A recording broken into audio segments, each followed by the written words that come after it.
అందరూ బాగున్నారు కదా?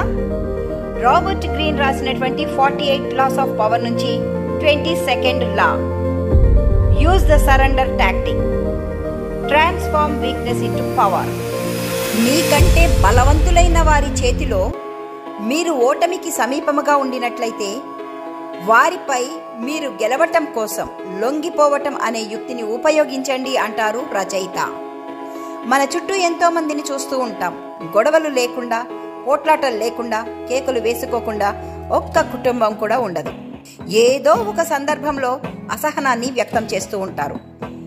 ఇరువురి గొడవ తారాస్థాయికి వెళ్ళి విడిపోవటం, దూరమైపోవడం, నష్టపోవటం, జీవితాంతం బాధపడటం చేస్తూ ఉంటారు. ఒక దుష్టుని చేతిలో, ఒక శత్రువుని చేతిలో, ఒక ద్రోహి చేతిలో ఎప్పుడూ ఓడిపోకండి. మీరు ఓడిపోయారనే సంతోషాన్ని వారికి దక్కనివ్వకండి. మీరు వారికంటే బలహీనులైనప్పుడు, ఓడిపోతారు అని మీకు అనిపించినప్పుడు మీ గౌరవాన్ని కాపాడుకోవటం కోసం, మీరు గెలవటం కోసం మీరు కాస్త తగ్గించుకోండి. మీతో ఎవరైతే గొడవ పడుతున్నారో వారి ఆవేశం తగ్గేంత వరకు వేచి ఉండండి. ఒక చెంప మీద కొడితే రెండవ చెంప చూపించమని గాంధీ చెప్పినట్లు కాస్త తగ్గించుకున్నంత మాత్రాన మీరు ఓడిపోయినట్లు అనుకోకండి. గెలవడానికి శక్తి పుంజుకునే అవకాశం, సమయం దొరికిందనుకోండి, మనలో ఉండే ఆవేశం, ఆగ్రహం, తొందరపాటు, నోటిలో నుంచి వచ్చే తూటాల్లాంటి మాటల వల్ల మనకు శత్రువులు తయారవుతారు, పోటీదారులు తయారవుతారు. వీరే మనకు సమస్యగా మారతారు. అలాంటి సమయంలో గొడవ పడటం వల్ల, రెచ్చగొట్టడం వల్ల గోడకి కొట్టిన బంతిలా అది మన మీదికే వస్తుంది. అందుకే తీవ్రమైన కోపాన్ని ప్రదర్శిస్తూ ఉంటాం, ఎదురుదాడి చేస్తాం. ఇక మీదట అలా చేయకండి, మౌనంగా ఉండండి. వారు ఎంత కోపాన్ని ప్రదర్శించినా మీరు శాంతంగా ఉండటం వల్ల, ఎదురుదాడి చేయకపోవటం వల్ల, మీరు ఎందుకు అలా ప్రవర్తిస్తున్నారో తెలియక వారికి ఏం చేయాలో అర్థం కాదు. వారు అశాంతికి, గందరగోళానికి గురవుతారు. ఈ విధంగా మీరు ఆవేశపడకుండా శాంతంగా ఉంటూ తగ్గించుకోవటం వల్ల, లొంగిపోవటం వల్ల మీరు పరిస్థితిని మీ అదుపులో పెట్టుకున్నవారవుతారు. మీరు తగ్గించుకోవడం వెనక ఉన్న యుక్తి మిమ్మల్ని దృఢంగా చేస్తుంది. కానీ మీ యుక్తి ఏంటి అనేది మీరు రహస్యంగానే ఉంచుతారు.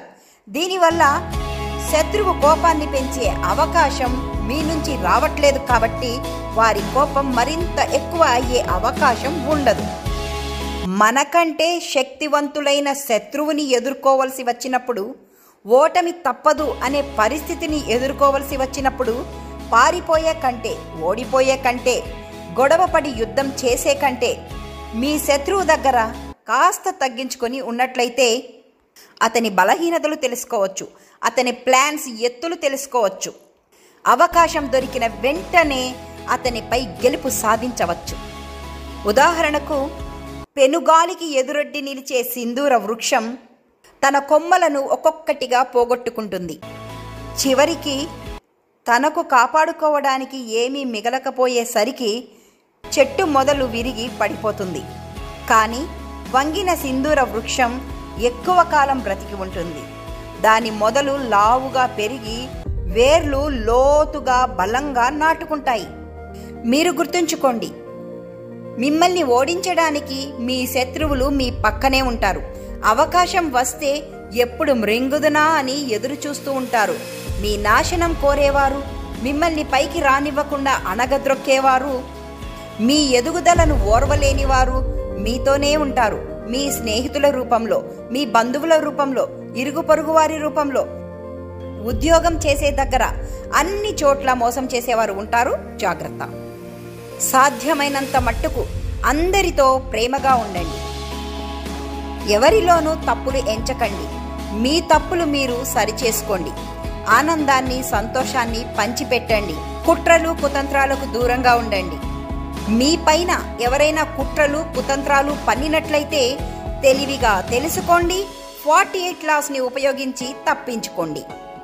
మీకు గనక ఈ వీడియో నచ్చినట్లయితే please do subscribe, like, share, comment. Bell ఐకాన్ని కూడా ప్రెస్ చేయండి. మరో వీడియోతో మళ్ళీ కలుద్దాం. Have a nice day.